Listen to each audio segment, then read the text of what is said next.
Rivers may you cross, see mountains white and blue, but on your road, let's not forget the love I have for you.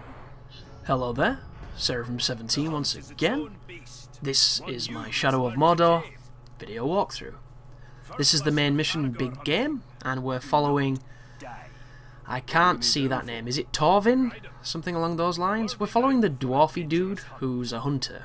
And this is really strange, because there's about 3 missions that we're going to do with this guy, and he exists primarily to teach you how to ride caragors and how to hunt grogs and things of that nature, yet they don't really take up that much of the game, and I can't really remember in the narrative, forgive me if there was, any real importance of this guy progressing the story. So he's essentially a framework device to teach us mechanics, but the game puts it in as a main mission, which I find really strange, and especially coming off playing Dragon Age Inquisition yesterday, where I've been playing that game for about 20 hours now, and I've only just found a stable where I can get a horse, and it turns out I can get mounts on that game, and I can have something to ride, which I think is awesome. But 20 hours in, it's not what I was expecting, and I didn't even know the game had it, because it hadn't forced it down my throat. It was something that I found. And then you come to this game, which is the complete opposite, where a mechanic that almost you will never ever really need to use is part of the main campaign. So it seems kind of strange, because I don't think you can get to the end of the game without doing these. So alas, they are in this walkthrough, and all they are is pretty short, simple missions where we're going to be riding beasts and slaying beasts and other miscellaneous beastie things, I guess. And this helps a lot if you have the ability that I do to shoot arrows in Shadow Strike into these creatures and immediately ride them. Because if you don't, you have to play the game that the computer wants you to play, which is wait for it to jump at you, and it'll either be an A prompt or a Y prompt. If it's an A prompt, you'll not get on it. If it's a Y prompt, you will. If you press the wrong button, you'll take damage. Do that twice and you'll die. Not a fun exchange at all, because it's kind of tricky to tell which one the caragor's going to do, and the quick time is one of those things where you can't press it wrong and then press it right. If you press it wrong, you will immediately be fucked, so it's not that flexible with that. Not that I would want it to be, I just think whenever you stand in front of it, when you have the ability to counter it and ride it, it should never give you the A prompt. It should always be the Y prompt. You know, what's the point?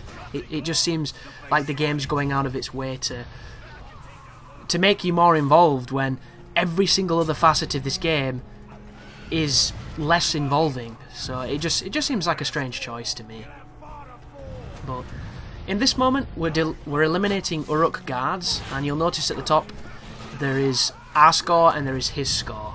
So you can compete for score here, and the way to attack on this creature is, of course, you can hit people with your sword with X. When you knock them down, you can finish them off with a bite from the creature, and it will in fact heal him, which can be useful if he takes too much damage. But the easiest way to be dominant in this sequence and to effectively kill is to use the bow. You can just use the shadow shot to kill stuff, and whenever you run out of arrows, you can just hold to drain more from the beast that you're riding, and it makes this sequence really easy to win if you're for some reason very competitive and you want to beat him. That being said, there is nothing in the game stopping you from doing bare minimum here. You can just kind of coast your way through this entire sequence. There is only one area, I think, where you can really truly fail, and that is when you have to chase somebody down before they get away. And the only reason that's even slightly misleading is because of all the waypoints on the screen, which is another thing that Dragon Age can be quite poor for. But here he goes singing, because he's a dwarf, and apparently all dwarfs sing. But kill the archers, I think they are, with the bow. See you later, and push forward. But we're coming up on Christmas, and there's not that many games at Christmas, which I think is really funny, considering it's kind of like a massive consumer moment. Aside from, you know, a handful of different things. I think it's like The Crew or something, you know, that racing game that was announced 20 years ago and it's finally coming out, sailing on the fucking Lusitania. And that's pretty much it. There's of course Kingdom Hearts. I think there's the new Guilty Gear.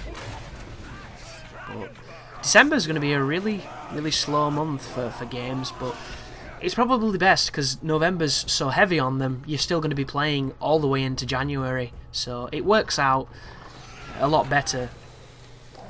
It just doesn't in the summer for some reason. They seem to think February and March is optimum release date windows, and I've just never really understood why. And of course there must be some kind of, you know, analytics that they have when they look at how well they do across the regions and the quarters. It must be obvious where the selling points are, and all they do is they look at whichever does best and then they put everything in that area to try and maximise on profit. You know, get those budgets up. But we're beating this guy by double his score, so we're doing okay on that front. Our Caragor has a little bit of life left, and we're just kind of soaking in the exposition as we move forward, and there's a few instances of this in the game. That's an interesting looking texture, but not really too much here for the player, you know, not too intensive on what it wants you to do. And these are the missions that are the trickiest to talk about if you don't have any tangents. These are definitely where tangents strive. But here are a couple more enemies to take on. See you later, bro. Him as well. And the green ones, if you don't know, because I haven't mentioned it, they're people who have information on the captains. So, just when you thought this game had borrowed everything from Arkham City, there's something else it took as well. And I don't even know how that works. It makes me wonder, if you work for Rocksteady, do you feel flattered by that? Or do you feel like, you know, something should be done? I wonder how that is. Because they say imitation is, you know, is flattery, but at the same time, you guys came up with that entire control scheme, that in all those systems, and then this is taken directly even some of the smaller features and used it the exact same, and they even kept it the same colour. I don't know. Like, I guess I don't know enough about law to know whether or not that's an infringement, but it sure seems like one. Maybe there's creative license behind it that makes it okay, but if I was the guy who designed that at Rocksteady, I don't know how I'd feel. You know, like, there's a couple of weird channels on YouTube that upload my videos, they rip them from my channel and they re-upload them and they get no views, and it's some kind of like fucking Peruvian guy. And I reported it to YouTube like you meant to, and I don't know if it had the channel closed or anything, but at the same time it wasn't really doing anything because the videos weren't getting any views and the guy wasn't monetizing them, so he wasn't making money. And at the end of the day, there's a watermark on it telling you that it's not him, and then there is this person speaking on all of them who is the same person who introduces himself at the beginning of the video. So it's almost impossible for this to be credited as anyone else's work unless they rip the footage and they remove the audio. Then it's completely different, but as it stands, I couldn't really be too mad at that person, because at the end of the day it was, in a weird way, some kind of really piss-poor exposure, but at the same time it was a profound waste of time which could have only been done, I believe, by a bot, because the way he was uploading, like, no human could upload like he was uploading. It was just too consistent. He was doing like 20 videos every minute, and I don't even know how that's possible, so it must have been some kind of spam bot or something. But I did find it very strange.